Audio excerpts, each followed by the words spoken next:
Hi, എല്ലാവർക്കും സുഖമാണോ? അപ്പോൾ ഇന്ന് മക്കളുടെ ലഞ്ച് ബാഗിൽ എന്തൊക്കെയാണെന്ന് നോക്കാം. പച്ചടിയും മീൻ പൊരിച്ചതുമാണ്. ഞാനിവിടെ ചൂര മീനാണ് ഫ്രൈ ചെയ്തിട്ട് എടുത്തിട്ടുള്ളത്.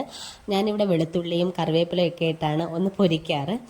അതിനുശേഷം അതൊക്കെ പാക്ക് ചെയ്ത് മാറ്റി വെച്ചതിന് ശേഷം ബ്രേക്ക്ഫാസ്റ്റിന് പുട്ടാണ്. ഞാൻ പുട്ടിങ്ങനെ ചൂട് മാറിയതിന് ശേഷമാണ് ഇങ്ങനെ പഴം പൊളിച്ച് വയ്ക്കാറ്. പിന്നെ സ്നാക്സിന് ഞാനിവിടെ ഓറഞ്ചാണ് എടുത്തത്.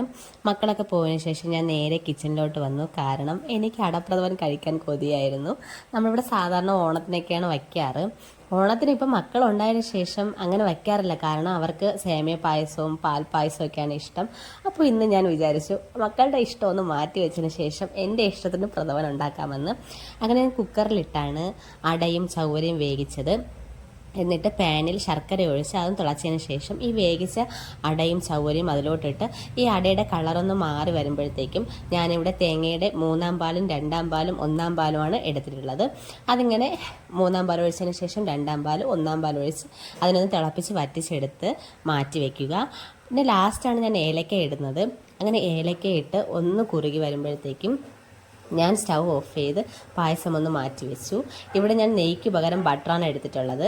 എന്നിട്ട് നമ്മളിങ്ങനെ കുരുകുനാന്നരിഞ്ഞ തേങ്ങയെ അതിലോട്ടിട്ട് ഒന്ന് മൂപ്പിച്ചതിന് ശേഷം ഈ പ്രഥമനിലോട്ടൊന്ന് മിക്സ് ചെയ്യുക.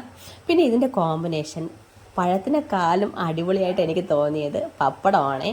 ഞാൻ എൻ്റെ ഒരു കസിൻ ചേച്ചിയാണ് പറഞ്ഞത് ഇതും വെച്ചൊന്ന് കഴിക്കണം, സെറ്റ്. അപ്പോൾ ഈ വീഡിയോ ഇഷ്ടമായാൽ ലൈക്ക് ചെയ്യണം, ഷെയർ ചെയ്യണം, സബ്സ്ക്രൈബ് ചെയ്യാനും മറക്കല്ലേ. അപ്പോൾ ഇനിയൊരു പുതിയൊരു വീഡിയോ ആയിട്ട് വരുന്നതായിരിക്കും. Tata, bye bye.